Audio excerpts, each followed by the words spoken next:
All right, excellent, excellent. So we will get started. Thank you, everyone, for joining us. You are in the session.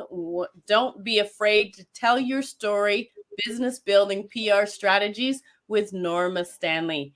Just a few tips before we get started. You want to make sure that you're using Chrome or Firefox for the best experience with your browser.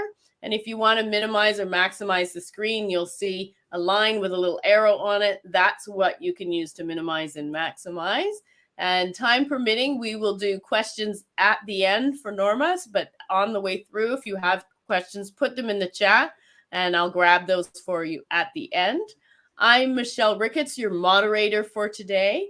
And with that, we will get started and we'll get forward. So I've been in business in the corporate world for over 30 years. I now work with clients to scale and grow their business with a strong foundation to be able to become self-sustaining. And today I have the pleasure of introducing Norma Stanley to you.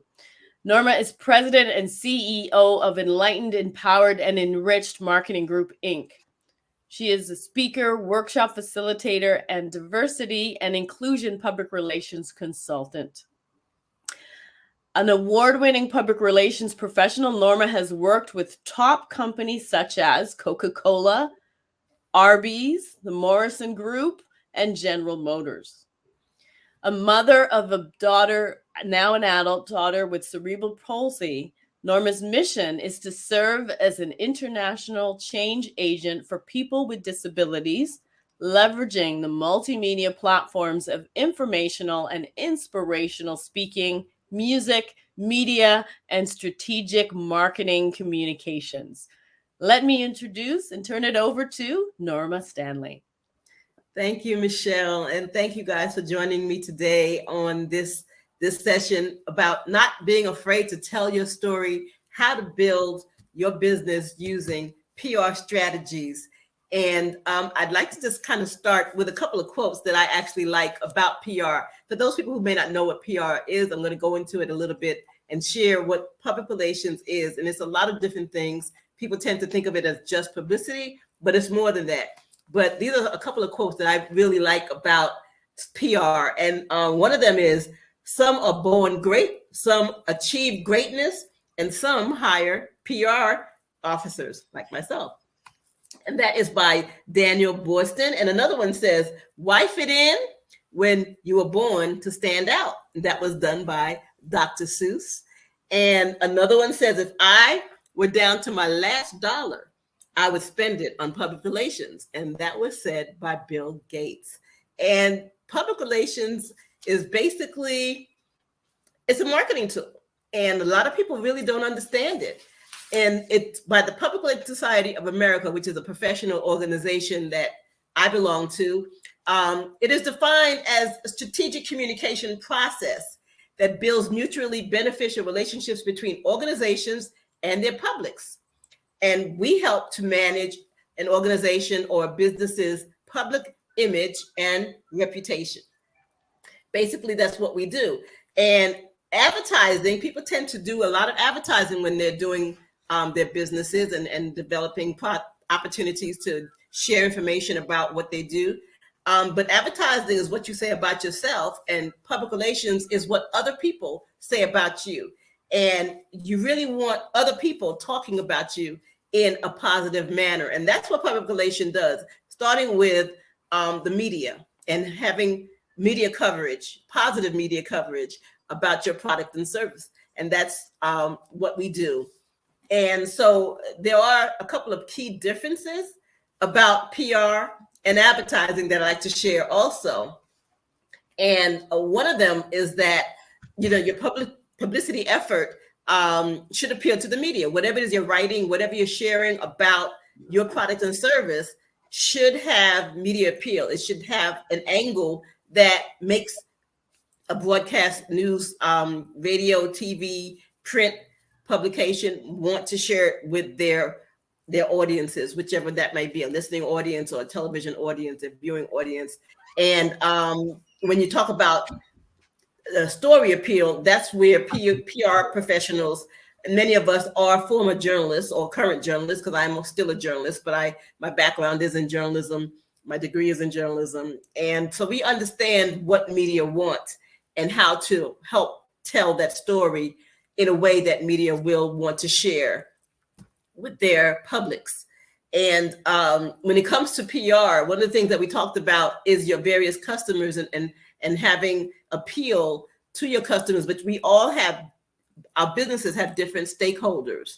It's media just happens to be one of them. Your customers are also another one of them. If you have employees, that is another stakeholder. If you have investors, that is another stakeholder. So the different stakeholders that you want to communicate to, and they all may have different messages, but there are certain messages that are always going to be the same when you're talking about your product or service. And that's what PR people help you to do, to hone in on the various messages that would be important to communicate to those various stakeholders so that they can buy your product or service.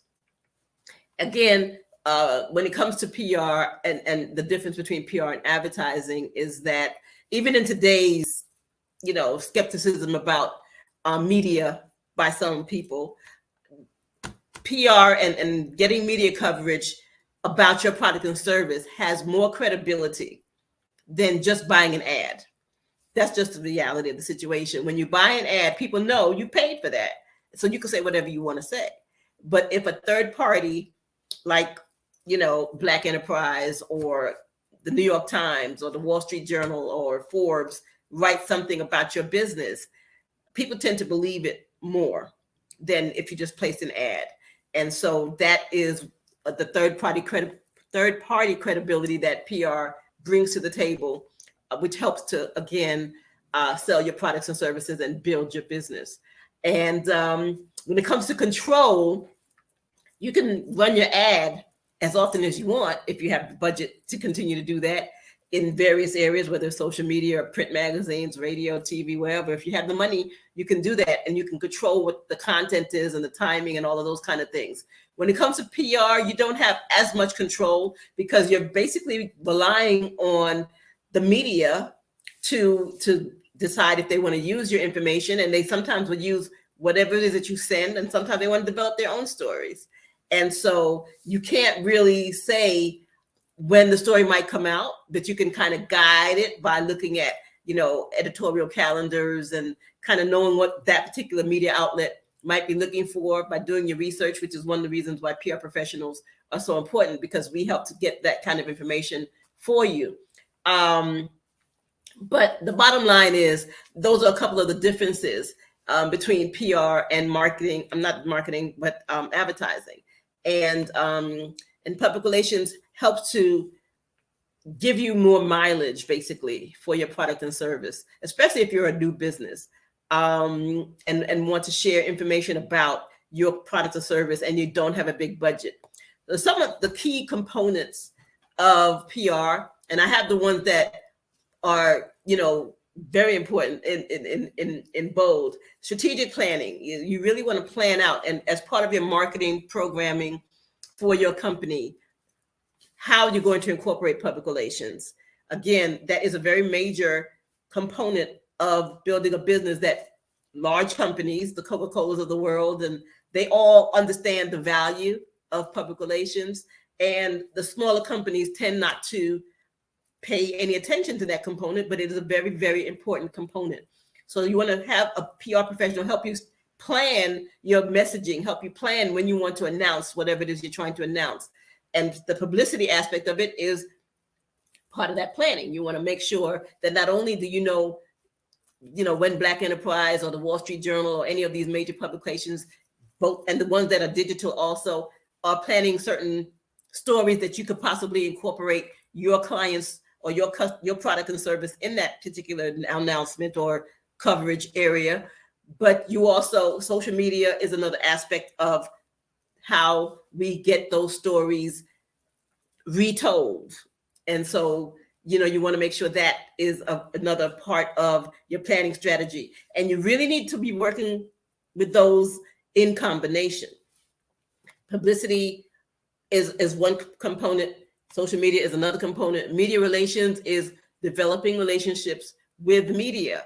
When I worked at Arby's was, I was in the corporate side of Arby's, and I worked with a PR firm, and we developed a lot of projects and programs for Arby's back in the late 80s, early 90s. And we got a lot of coverage. We did something like, we had a whole town boycott hamburgers for a whole week. So no McDonald's, no Burger King, none of that for a whole week. And we got massive media coverage, about, national media coverage from that idea and that whole concept. And this was Hope, Indiana. And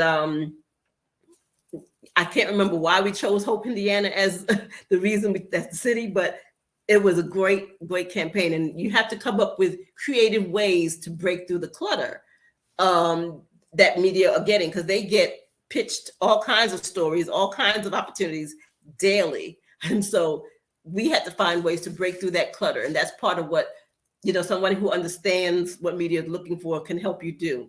And again, developing those relationships and maintaining those relationships is a part of what professionals like myself do. Crisis communications or reputations management, if anything goes left or right, goes in the direction you don't want, you want to make sure that you're ready for those situations, and you have to plan for that before it happens. And so crisis communications planning is something that we work with large corporations or small businesses to help them plan. God forbid something happens, if you go work in a restaurant and, one of your employees throws something on somebody or hurts somebody, it's a crisis. It can impact your business. You want to make sure that you develop a plan prior to that. You develop scenarios and how that scenario is going to be played out in the media, and who's going to be the spokesperson and what you're going to say. All those kind of things you have to plan in advance. And corporations, major corporations, they do that. They have a crisis team. They have a crisis plan in place just in case, to help manage their reputation, because that's what it's all about. And right now in this society of digital media and social media, where the culture, the cancel culture, and all those kinds of things, crisis communications and reputation management component of PR is very critical, because you can lose your business because of the talk, what people are saying about you.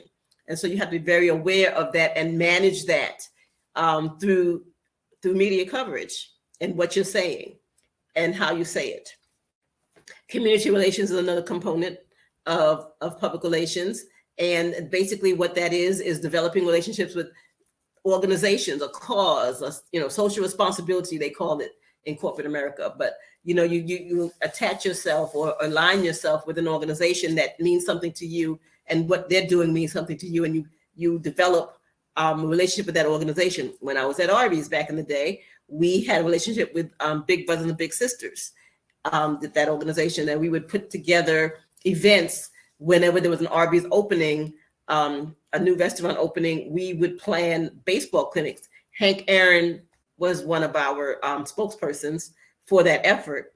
And we also had what they call the RBI program, where we worked with the head of the baseball association and gave out RBI awards to some of the baseball players in the league. So that was a whole strategic planning program we put together for Arby's back in, when we were doing that kind of work. And but the community relations aspect of it is our working with Big Brothers and Big Sisters, and a portion of our foundation went to Big Brothers and Big Sisters, and they're helping the young people in these urban communities. So that's a very, very important part of PR that, again, a lot of small businesses tend not to think about. It doesn't necessarily have to cost a lot of money. You just have to have a public relations professional show you what the options are and help you to make, form some of those relationships and maximize some of those relationships. So again, people tend to think of PR as just publicity. It is publicity, but you have to create the publicity. And in doing so, you have to look at different ways to do that. And community relations is another way of doing that. So why is telling your story very important? It is important because it allows companies to better connect with their audience, stimulate your audience's feelings, ideas, and attitudes, and to help align with your marketing goals. And PR storytelling is about attracting the media to tell that story in an engaging and thought-provoking way.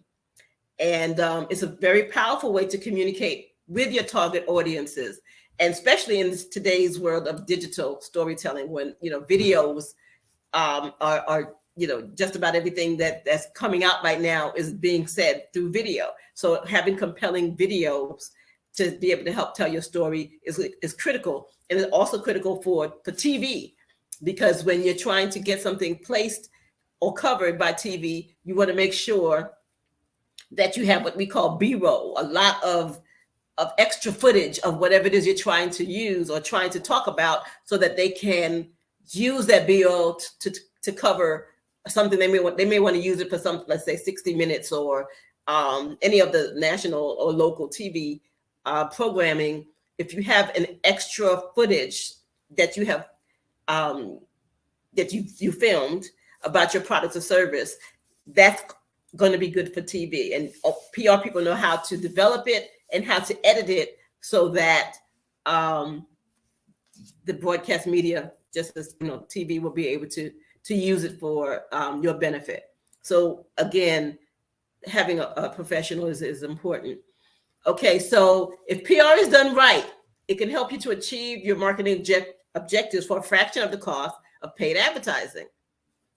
It's also, the key is to be creative in your messaging.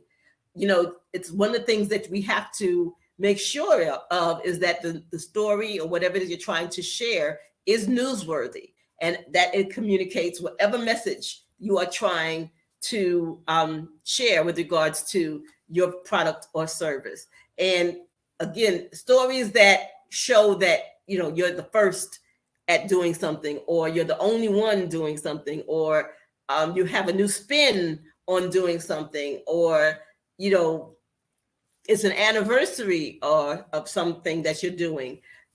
There's always a way to create a new news angle, but you have to know how to write that information properly. And a lot of people, you can do PR yourself, and we're going to get into that a little bit. But as a PR professional, I have to say that there's a reason we exist. Not everybody loves to write, and not everybody knows how to write what needs to be written in such a way that media will look at it.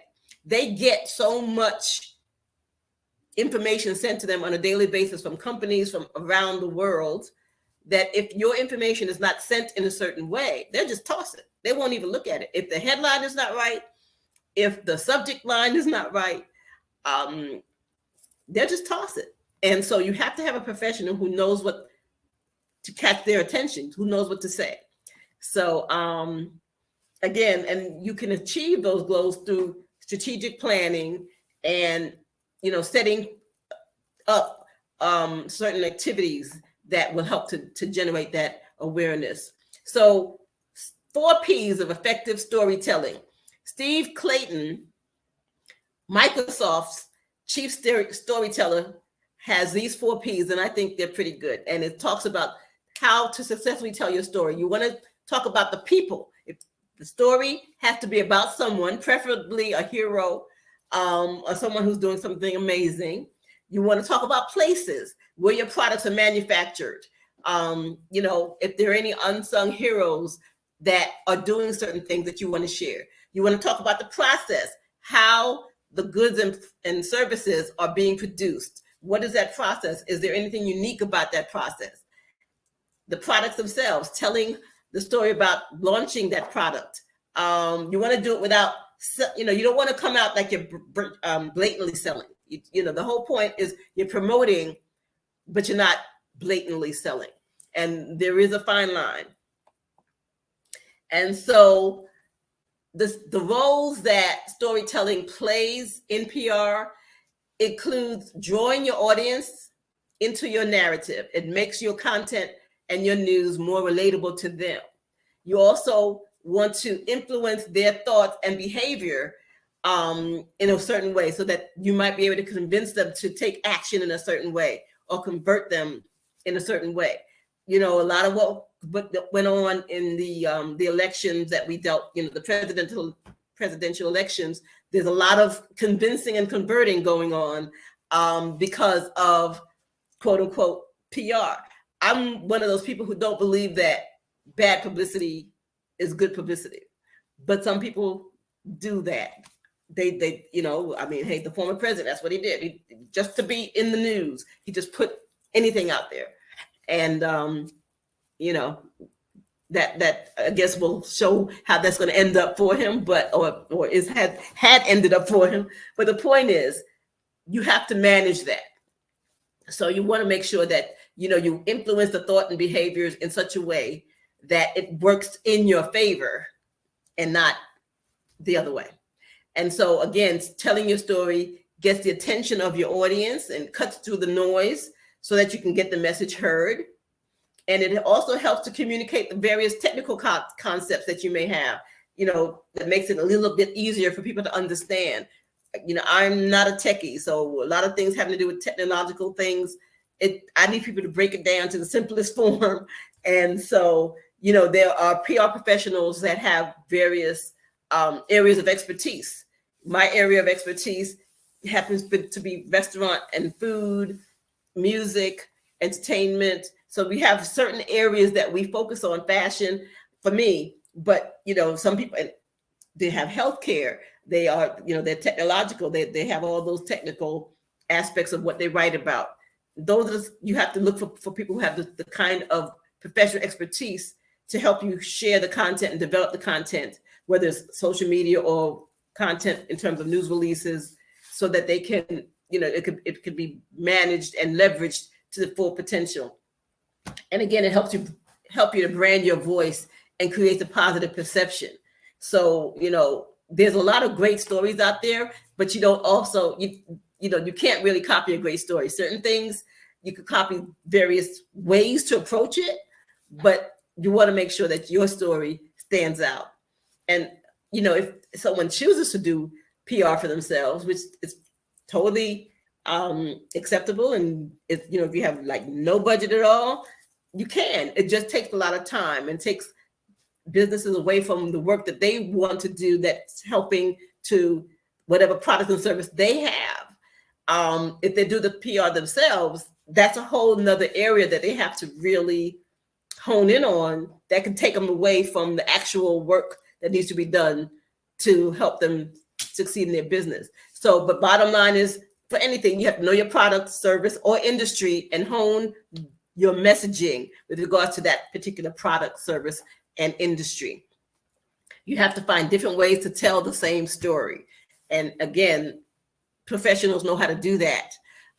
You want to send out press releases and put them on your website's newsrooms. And if as often as possible, if anything new happens, if anything, you know, the first time you're doing this, or if you've been selected for an award, things like that, put it on your newsroom, because sometimes reporters, not sometimes, all the time, reporters will go to your website to check out what you're doing. And it's always good to have a newsroom that shares information about what you're doing on that, on your website. And of course, develop the relationships. That's the media relations part. Develop relationships with national media and your local media, so that and become a thought leader in that area, so that when they're doing stories in that particular area, they will call you. Because my area of expertise is also the disability population, I have reporters calling me about what I think of certain things when it comes to that population and issues that might be being covered at that time. Then this is a different way of getting media attention. Become a friendly jerk or a contrarian. When everybody is zigging, you zag. So, which again is what the former president did. There are lots of people who do it, not just him. But, you know, you just look for a reason to do it the opposite way of what everybody else is doing, and you will get some media attention from that. Not necessarily always positive, but if that doesn't bother you, go for it. Then you want to make a list we love numbers. Media loves numbers. The top 10 this, the top 20 that, and that, and incorporate your product and service in that, and that also generates some media attention and publicity. So again, to go back, why you want to hire a professional expertise in developing newsworthy ideas. We know what media want. We have the relationships with local and national media. We also can help you prepare to do interviews. A lot of people are afraid to do interviews. Media training is something that I do to prep people to get in front of national media or any kind of media, because when you get on the radio, if you're on, like say in Atlanta, we have V103, you have 5 minutes maybe. You have to know what to say in the 5 minutes and tell a whole lot of information, share a whole lot of information about what you're doing and why you're doing it in 5 minutes or less. If you're on national TV, like a CNN or Headline News, you probably have 3 minutes. So part of the media training is to prepare you and to make sure you know how to get those messages across in a short period of time, and how to dress for those interviews, and how to maximize those opportunities. Again, reputation management. And why hire us is because it takes a long time. It's labor intensive. It's writing a news release, you have to do research, you have to come up with the right angles, you have to distribute it, you have to pitch the stories to media, you have to follow up, you have to put things on news wires, you have to plan strategies, a campaign. There's a lot involved, and it's not as simple as some people make it look, but which is one of the reasons why you want to hire a professional. And again, it allows you to do what you do best for your business, and let the professionals do what they do best. And again, PR professionals can also connect you with business to business opportunities, community relations opportunities, business to consumer opportunities that you may not think about yourself, like what I was talking about with Arby's Inc. And so I've worked with so many companies. I say Arby's a lot because that was one of the most fun companies I've worked with. But I've worked with, in my background includes multicultural marketing, which with the African American, Hispanic consumer, and now the disability consumer, which is an untapped consumer segment.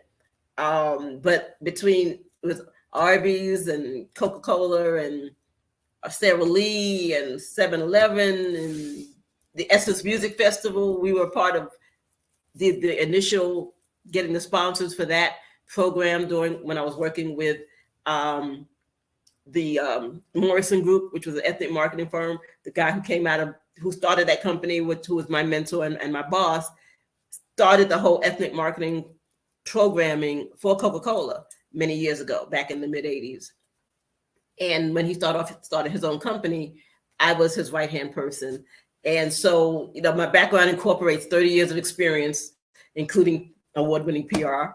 And I'm a journalist. I have my own radio show called Nilla Joy Nation that talks about entertainment and lifestyle-focused type stories. I'm a singer, so that's my way of generating awareness about my alternate ego, Nilla Joy. And then I also, because of the disability work that I do, I have a streaming television show called Disability World TV. And I co-host a podcast called Disabled Lives Matter, which focuses, again, those two focus specifically on the disability community. And what I try to do for small companies is offer, especially those with limited budgets. There's the fee that I charge for major corporations, which is $150 an hour. And then there's a flat fee that I try to help small businesses with limited budgets with that. So you can learn more at normastanley.com. And, I don't know where we are with the time, but if we have any questions, I'd be glad to answer at this point. Just coming back in with you here, Norma. Great presentation, lots of good value with what you've provided, some really good confirmations in the chat, we'll say, where people were giving thumbs up to various things. I shared your contact information in the chat. We are at time, and there were no outstanding questions right now. You've answered their questions, but if anybody does want to reach out to you, I put your email and your call information in the chat so they can get that for you. So that's wonderful. Beautiful. Thank you so much, Norma. If you want to stop sharing, and we'll say goodbye to everyone. All right. Well, thank you so much for your time. And I feel free to reach out to me if you have any additional questions, and enjoy the rest of this amazing summit. It has been an awesome summit. So thank you guys for letting me share some of my expertise. Have a blessed day. Absolutely. And feel free, everyone, to go back in and network, as there'll be networking following. We're coming to the end, towards the end of the summit. See the final speakers and go back and get into the networking area. You can do that on the left-hand side of your screen. Thank you so much, Norma. A pleasure to be your moderator. And do take care, everyone. Have a wonderful weekend. Bye-bye, guys.